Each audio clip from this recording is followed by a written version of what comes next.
So we were just enjoying the music It Takes Two by Marvin Gaye and Kim Weston, but I'd like to begin the talk. I'm going to pass around the roster, so please sign your name and the professor for whom you're going to get extra credit. You should all have the 2 handouts at the back of the room. And I'll start the roster around here. If you've already signed it, pass it on. When it's circulated this side of the auditorium, switch to the other side, and eventually it should make it up to Lori. So here we go. Fasten your seatbelts. Mathematics is extraordinarily useful in every discipline. It's mysterious. It's magical. It's alluring. It's seductive. There are 2 handouts back there. It's infinitely rich and satisfying, so deep that one could spend an entire lifetime just investigating all the wonderful things about the single digit 2. So I'm Sid Kolpas, and the talk is everything you always wanted to know about the single digit 2, but were afraid to ask. And here's a fantasy of mine, someday writing the book, Everything You Always Wanted to Know About 2, but Were Afraid to Ask, New York Times best-selling author. That's just a fantasy. So this is a celebration of the number 2, or the joy of 2.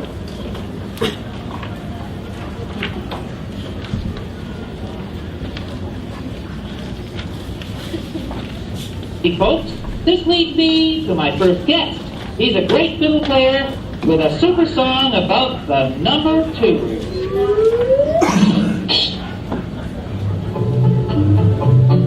I'm gonna go and want you to know I'm number 1 fit on this number show. Here's 2 little toucans, 1 and 2.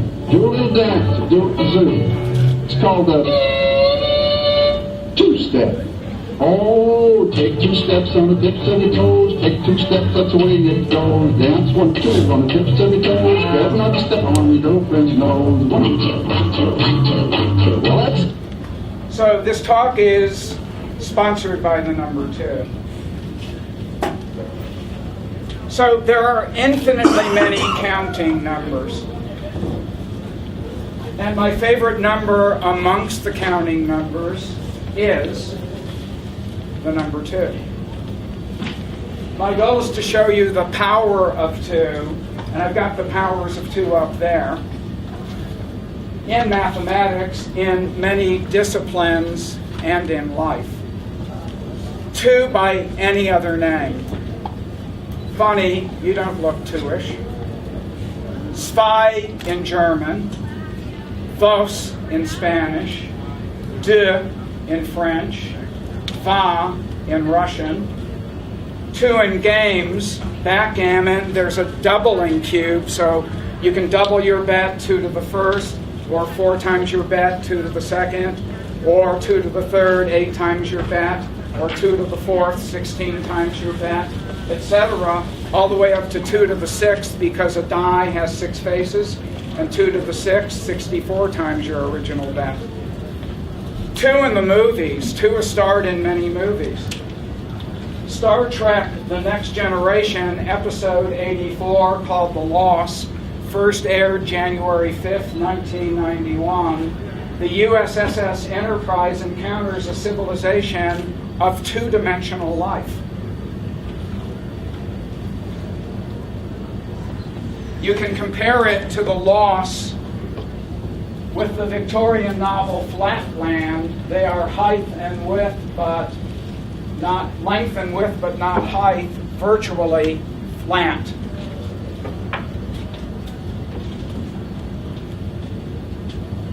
The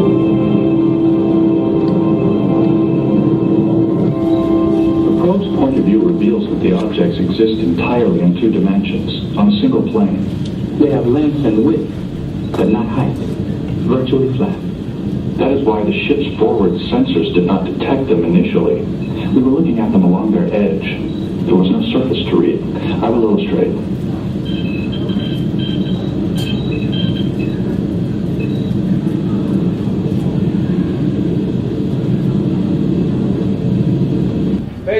save time, the Starship Enterprise encounters a two-dimensional world. People that are flat, they have length and width but no height. A world stuck on a flat plane. So you can watch that episode. You might be able to actually stream it from Netflix. Whoops, back. Celebrity tubes. Do you recognize any of them? Abbott and Costello, Rowan and Martin, Batman and Robin, Laurel and Hardy, Martin and Lewis, Astaire and Rogers, Hepburn and Tracy, and Heckle and Jekyll. Celebrity twos, there's my wife and I when we started dating in 1969, and I haven't changed at all, nor has she. Famous pairs or twos, what's bagel without cream cheese? Bacon without eggs, peanut butter without jelly, fries without ketchup, or math and pleasure. Famous pairs, love and marriage. Two in literature and poetry. Hamlet. Doesn't Hamlet give his famous soliloquy to be or not to be? That's a dichotomy, to live or to die. That's a 0 to die or 1 to live. And I've got William Shatner doing the soliloquy of Hamlet. He started out a Shakespearean actor. Whether to continue living or to take his own life. To be or not to be, that is the question. Whether 'tis nobler in the mind to suffer the slings and arrows of outrageous fortune, or to take arms against a sea of troubles and by opposing end them. And of course, one of my favorite poets, Robert Frost, The Road Not Taken. Two roads diverged in a yellow wood, and he had to make a choice at that point to take the road less traveled. So there were two choices there. And here's Robert Frost. The road in a yellow wood, and starlight could not travel both until one traveler. Long I stood, and looked down one as far as I could to where it went in the undergrowth. Then took the other, it was just as bad. Two in literature, double, toil and trouble, fire burn and cauldron bubble, Macbeth. Two in literature, Flatland, Edwin Abbott, and he had two Abbotts. His mother's maiden name was Abbott, and his father's name was Abbott. So Edwin Abbott, in 1884, wrote a book called Flatland about a two-dimensional world. Interesting reading, arguably the first science fiction novel. Star Trek The Lost, you saw the clip from it earlier, first airing January 1st, 1991, seems to have been based on Flatland. Two in poetry, the couplet, Candy is Dandy. Say first of God above or man below, what can we reason but from what we know, Alexander Pope. Philosophical two, dichotomy, good and evil, 1 and 0, black and white, day and night, M.C. Escher, yin and yang, 1 or 0, on or off. Physicsophical two, antimatter is yin to matter's yang. Two in language, a bicycle built for two, your 2 cents worth, and one of my favorite shows, probably airing on Netflix now, Three's Company. Two's a crowd, but it really should be Two's Company, Three's a crowd.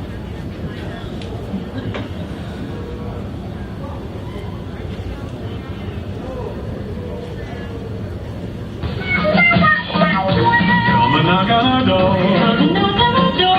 Been waiting for you. Well, the kisses are hers and his, Three's Company too. Come and dance on our floor.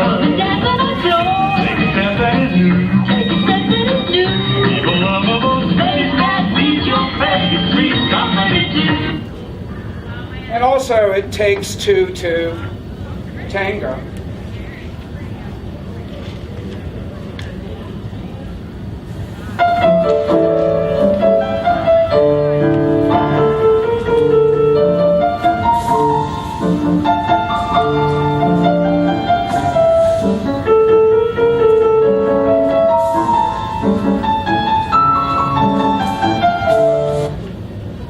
So etymological two, words beginning with TW have two-ness, between, position relative between two others. Twine, formed by twisting two strands of rope. Twill, a two-threaded fabric. Twig, a branch splitting in two. Twin, formed by splitting one egg into two. I have twin grandsons. Twain, in river piloting, Mark Twain means 2 fathoms deep. Die, do, dis, and do. Dichotomy, to be or not to be, good or evil, 1 or 0. Duel, fought by 2 people. Duet, 2 singing.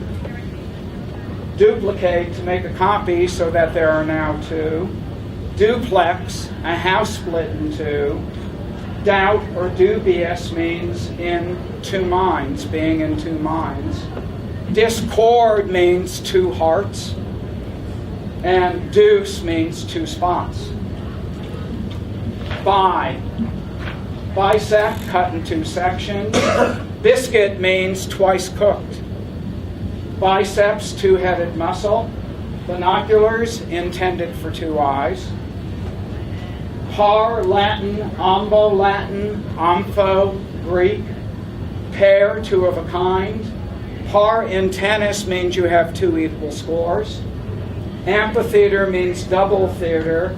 Ambidextrous means you've got 2 right hands. Ambivalent means 2 values.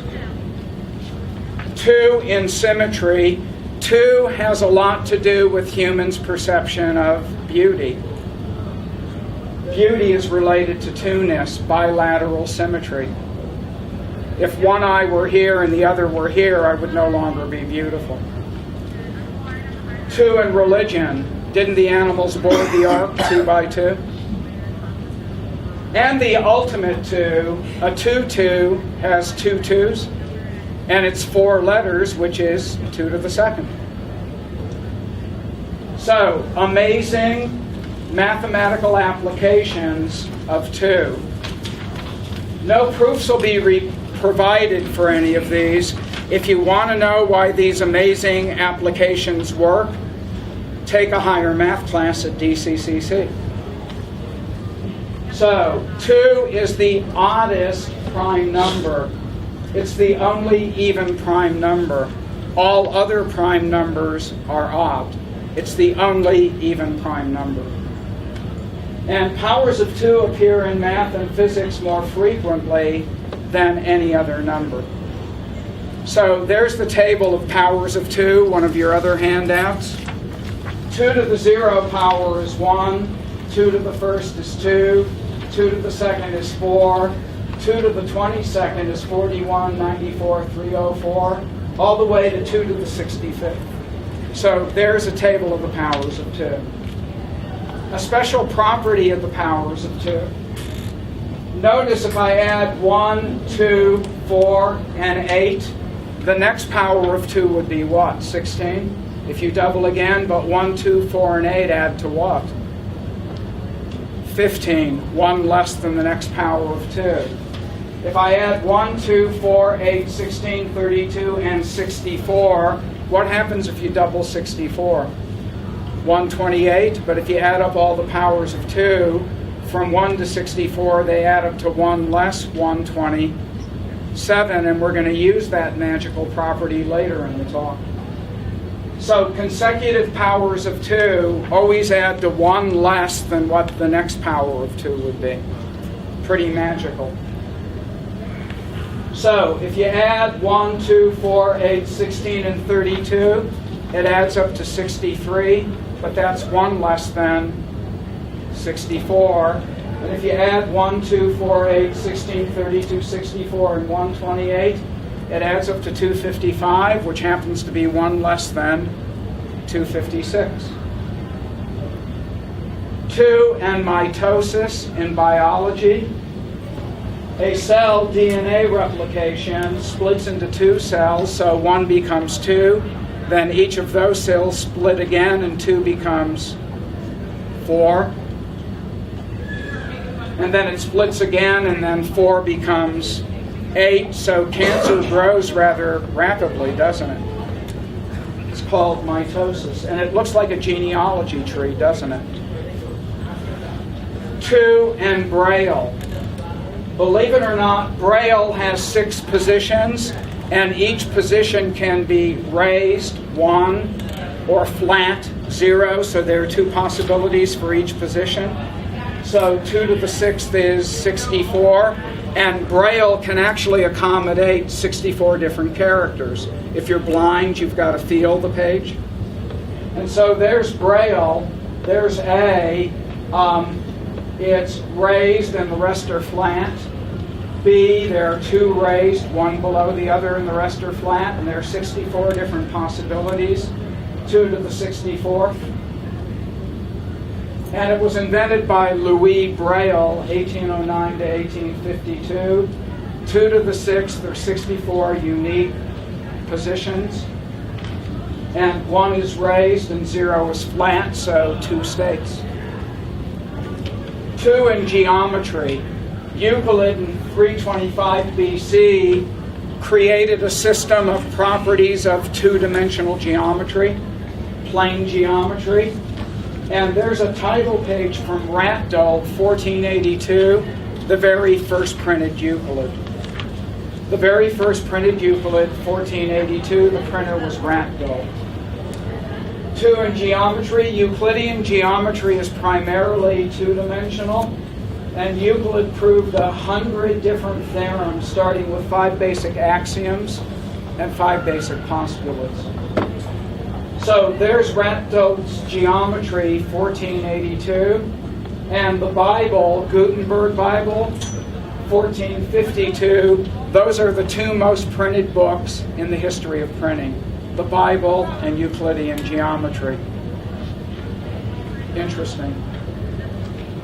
The number of subsets in a set of n items is 2 to the n. If you went to a burger place and there were only 3 toppings, avocado, bacon, and cheese, believe it or not, you could order 8 different burgers. You could order a burger just with avocado, a burger just with bacon, a burger just with cheese, or avocado and bacon, avocado and cheese, bacon and cheese, all 3 toppings, avocado, bacon, and cheese, or just a plain burger, nothing. Notice there are 8 different combinations, 2 to the 3rd. 3 toppings, 8 different burgers you could order. 5 Guys knows this.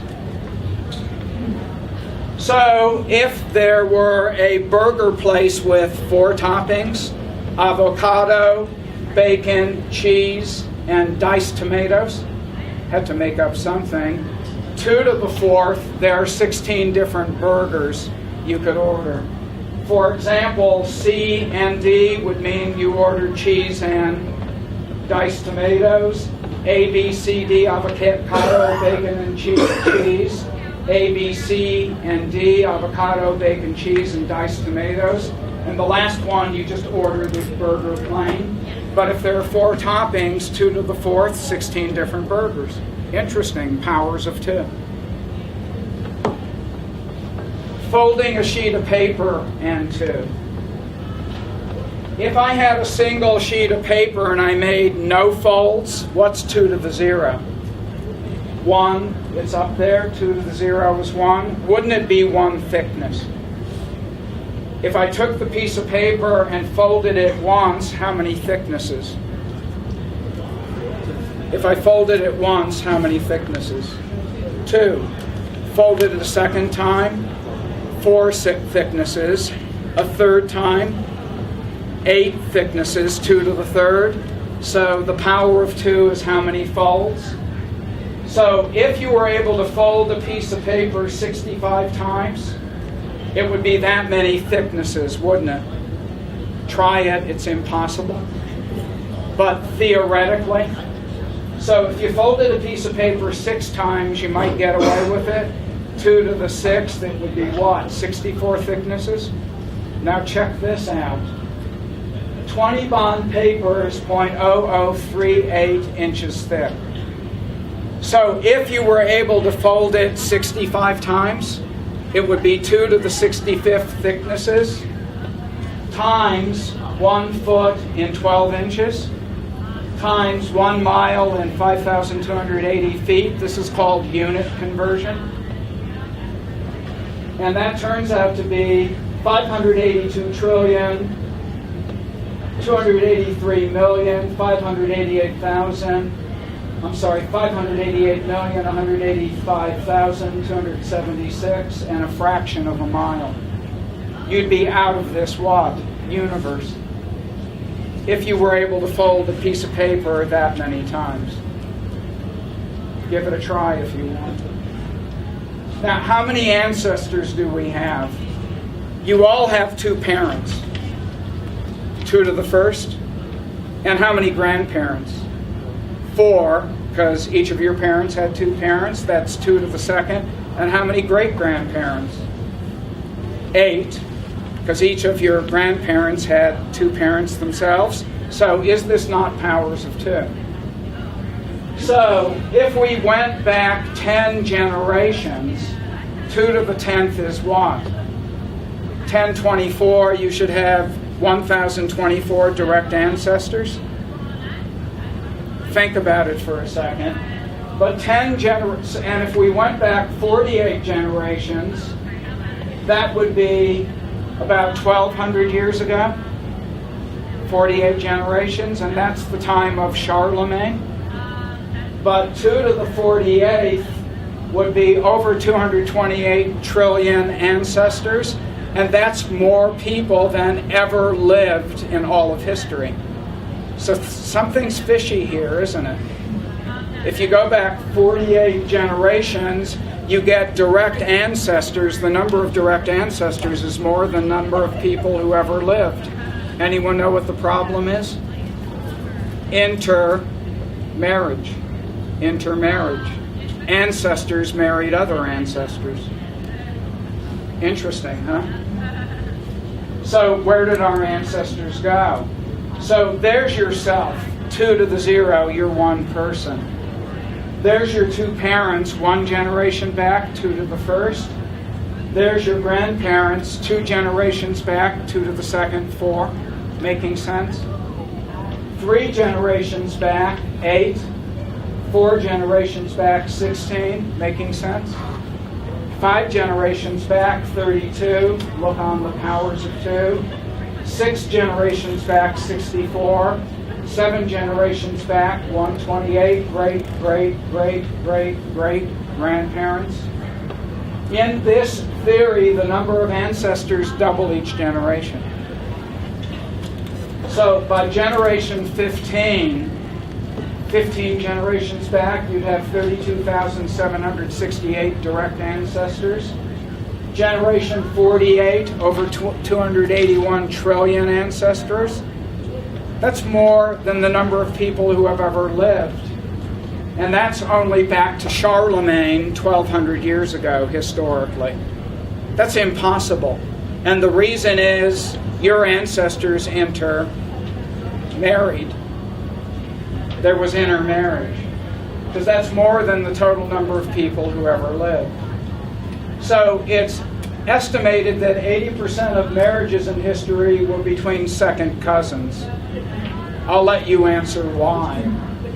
So the population base was smaller. People migrated in small communities and migrated within those small communities. So the theory in genealogical research is that our family trees are actually shaped like a diamond, not a pyramid, as shown on the next slide. Tracing back a few generations, it gets wider, but eventually it starts getting what? narrower again because your ancestors, your direct ancestors married one another. There was intermarriage within families. And it ultimately converges to what? Adam and Eve, that's 2 to the first 2. And then what? Who came before Adam and Eve? Adam, 2 to the 0, 1 person. So that's what a family tree actually looks like. Yourself, 2 parents, 4 grandparents, 8 great-grandparents, 16 great-great-grandparents, etc. But you start getting intermarriage and it starts narrowing down again. It begins to look like a diamond. And at the bottom is Adam and Eve, 2 to the first, the original 2 parents, and then 2 to the 0, Adam. So we're all one family of man, aren't we?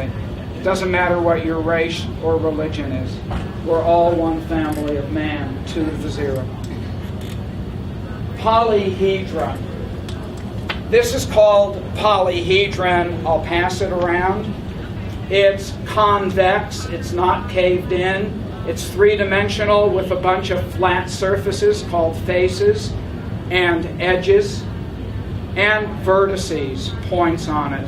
Here's something rather remarkable.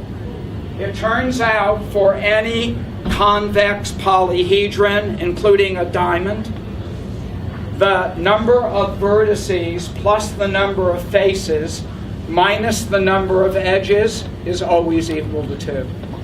No matter what the shape, it's universal. So there are some pictures of polyhedra. It was proved by Leonard Euler, and the proof comes from topology. Topology would be 7th or 8th year level mathematics, master's or doctor's degree. So I will not offer a proof. But Leonard Euler, 1707 to 1783, actually proved number of points on a 3-dimensional object plus the number of faces, flat surfaces. On a diamond they're called facets, minus the number of edges always works out to 2. So that's called a tetrahedron, 3-dimensional triangle. Vertices are 4. Edges, there are 6. Faces are 4. And guess what vertices plus edges minus faces works out to? 2. Oh my God. There's a cube. Do you agree there are 8 corners on a cube? Do you agree there are 12 edges? 4 on the top, 4 on the bottom, and 4 vertically. And there are 6 faces. And 8 plus 6 minus 12 is 2. My God, you can't break the pattern. An octahedron has 6 vertices, 12 edges, 8 faces, and 6 plus 8 minus 12 is 2. A dodecahedron. I've got one on my desk in my office because it has 12 faces, so I use it as a calendar for each month. It has 20 points on it, vertices, 30 edges, and 12 faces. And guess what 20 plus 12 minus 30 is? 2. Icosahedron. Works out to 2. Buckyball. Anyone know who it's named for? Buckminster Fuller, a famous architect. He made geodesic domes. I've seen some in southeastern Pennsylvania. People living in domes shaped like this. And it has 60 vertices, 90 edges, 32 faces, and 60 plus 32 minus 90 is 2. You can't break the pattern. It's universal. Always works out to 2. So M.C. Escher and polyhedra. And now 2 and the Tower of Hanoi. Here's the Tower of Hanoi. A little toy version of it. I'll pass it around. Notice you've got in this picture 1, 2, 3, 4, 5, 6, 7 discs. And each disc gets what? Smaller and smaller as you go from the bottom to the top. It's called the Tower of Hanoi. invented in 1883 and invented by Edouard Lucas, a French mathematician. And he said there's a temple in Hanoi. Where's Hanoi? North Vietnam. And he said at the beginning of time, the temple priests were given a stack of 64 discs, not the little miniature 7-disc one I have here, and each one a little smaller than the one beneath it. And he said the assignment was to transfer the 64 discs from one of the 3 poles to the other, with one important proviso. A large disc could never be placed on a small disc. And the priests worked perpetually, day and night, never moving one disc at a time, never placing a large disc on a small disc. And when they finished, the legend said, the world would end. And I'm going to prove to you the legend was correct. The world will end when they're done. Don't panic. So, believe it or not, you can predict the number of moves with powers of 2. If you have 3 discs, what's 2 to the 3rd? 8 minus 1 is 7. It's going to take 7 moves. If you have 4 discs, 2 to the 4th is 16, and 16 minus 1 is 15. It should take 15 moves to move 4 discs. If you have 7 moves, 2 to the 7th is what? 128?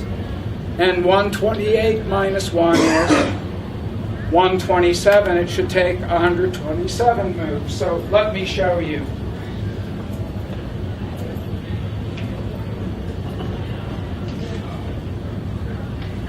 Here's the Tower of Hanoi. How many discs do I have? 3. What's 2 to the 3rd? 8 minus 1. 7. It should take 2 to the 3rd power, because there are 3 discs. 8. But subtract 1. 7. It should take 7 moves to move that stack to one of the other pegs. Watch. Should take 7. 1. I have to move this here. 2. 3. Am I now free to move this here? 4. 5. 6. 7. Did it take me 7 moves to move the entire stack? I started with 3. 2 to the 3rd is 8. That's why I left power of 2 up there. And 8 minus 1 is 7. It took 7. So if I change the number of discs to what? 4. How many moves should it take to move those 4 discs? 2 to the 4th is what? 16 minus 1 is 15. It should take me 15 moves, but I don't want to waste time. You can try it on your own. There are simulations on the internet, but it should take 15 moves. And I'm tempted to do it, but I want to finish the talk. Should take 15 moves. So let me pick up where I left off. So you could actually change this simulation to 7 discs. 2 to the 7th is 128 minus 1. It should take you 127 moves. Got it? But the legend said there were how many discs? 64. So the number of moves, if you have n discs, is 2 to the n minus 1. So the legend said there were 64 discs, and 2 to the 64th minus 1. Do we have 2 to the 64th on the chart? Oh my God. 2 to the 64th minus 1 is that unpronounceable number. And if the priest moved 1 disc a second, 1 disc a second, times 1 minute is 60 seconds, times 1 hour is 60 minutes, times 1 day is 24 hours, times 1 year is 365 days. It converts to over 580 billion years for a 64-disc stack. By then, the world will what? And some say by fire, some say by what? Ice, right? By fire if the sun supernovas, by ice if the sun what? Burns out. That's a poem. 2, and the chessboard legend. Let me simplify this for you. A young man saved a princess. And the king said, I'll give you anything you want. You can have my whole kingdom. Instead, the young man said, here's all I want for saving the princess. Put 1 gold coin on the first square.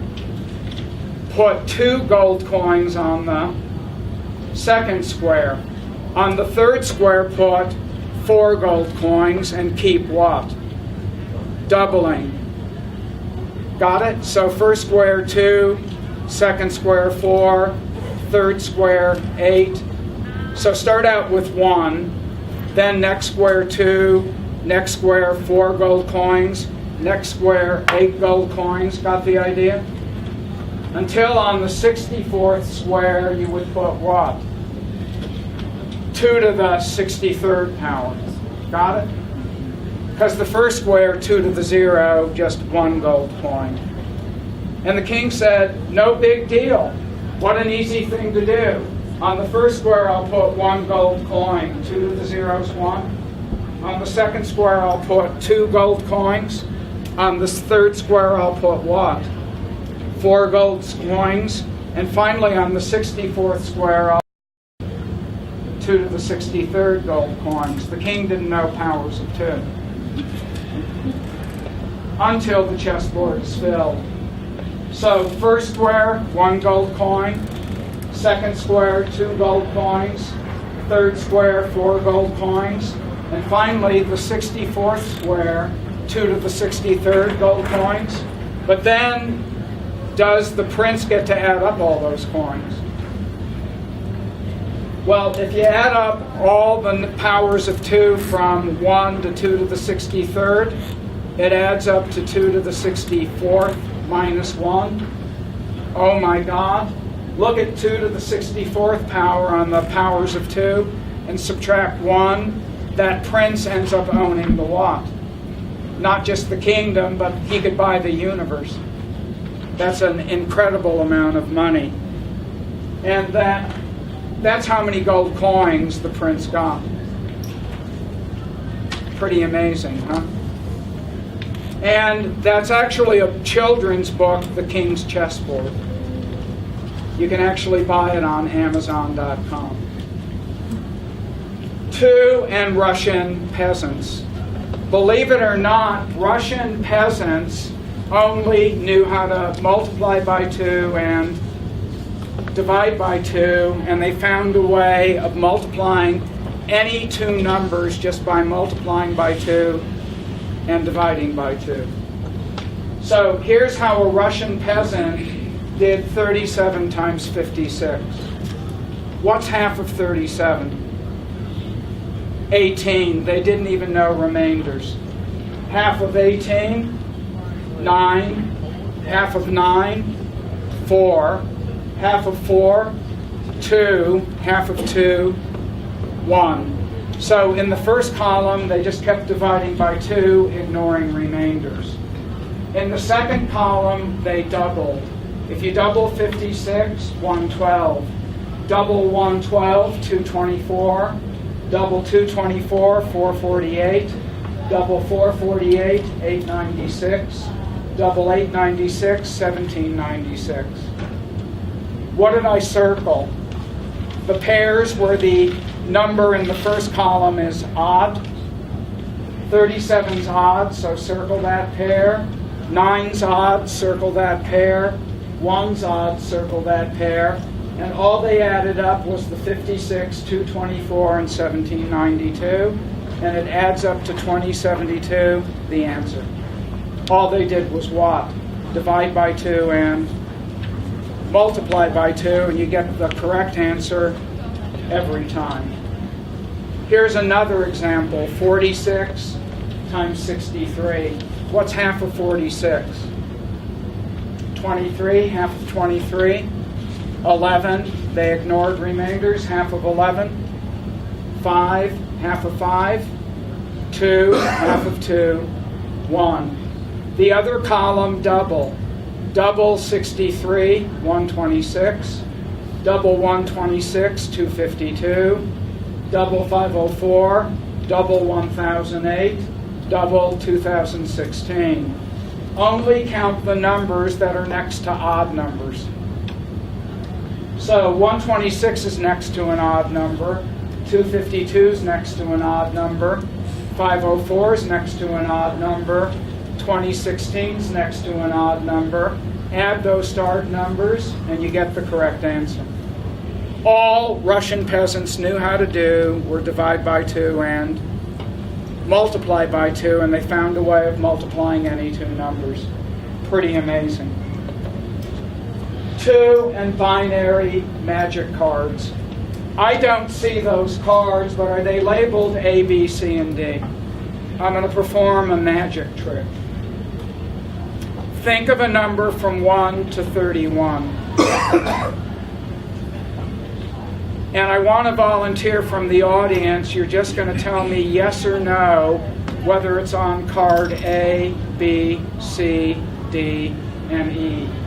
And I don't have those cards memorized. That would be hard to do. So volunteer, please. A number from 1 to 31. Latiki, is it on card A? No. B? Yes. C? Yes. D? No. E? 14. Then you didn't answer it correctly. Okay, Linda, is it on card A? Yes. B? Yes. C? D? E? Yes. 23. Am I right? Yep. Woo! Okay, let's try another one. Okay, Danae, is it in card A? Yeah. B? No. C? No. D? No. No? E? No. No? The number's 1. It had to be the number 1. I'll show you how I did it. Are the corner numbers, upper left-hand corners of each card, powers of 2? 1, 2, 4, 8, and 16, right? Powers of 2. This time, someone pick a number from 1 to 31, and I'll show you how I did it. Okay? Is it on card A? No. No, I don't add 1. Card B? Yes. I add 2. Card C? Yes. I add 4, so I'm up to 6. Card D? No. No, I'm still at 6. Card E? No, so the number was 6. If the person says yes, I add the upper left corner. If no, I don't add the upper left corner. And it's easy to remember the upper left corner. 1, 2, 4, 8, and 16. Pretty amazing magic trick, huh? So that's how I did it. Card A, upper left corner is 1, B 2, C 4, D 8, and E 16. And 1 means yes, 0 means no. It's a matter of simple addition, but it amazes people. At quinceañeras, baptisms, and bar mitzvahs, and weddings when I perform the trick. So, is there time for binary numbers? Yes, there is. Binary numbers were invented by Leibniz, who was a philosopher and a mathematician. And it's the basis of computers and computer science. All numbers in a computer, a tablet, a desktop, a smartphone, a digital TV, everything stored with 1s and 0s. Binary number system, and the place value is powers of. 2, and you can either have a 1, which means on, or 0, which means off. In 1855, in a mathematical dictionary I own, Charles Davies said the binary number system was curious but not useful. Little did he know, because we live in the what? Digital age now? Everything's stored in binary. 1855, they had no clue how to use it. So, 2's for which I didn't have time to discuss. The binary search algorithm and powers of 2, that's computer science. A guess a number game and powers of 2.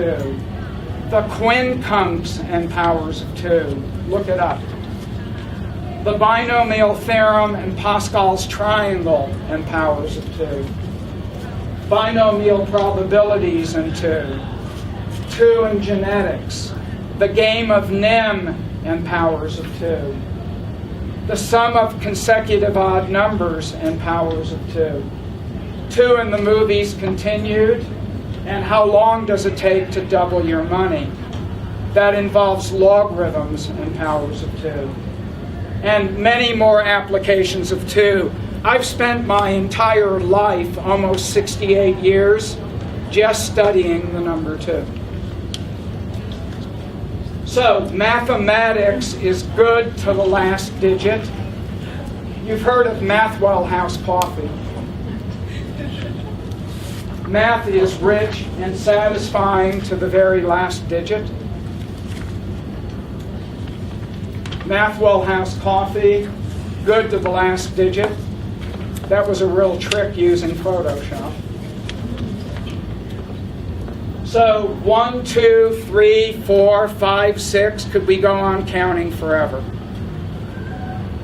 But what I deeply regret, there are so many whole numbers to explore and so little time. So I've made a song. It's sung to the glory of love. I'll start playing it and you can follow along with the lyrics.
Thank you for coming. If you didn't sign the roster, where is it? Okay, you can sign the roster. And I need the little Tower of Hanoi back up here, please. Yeah, I was literally for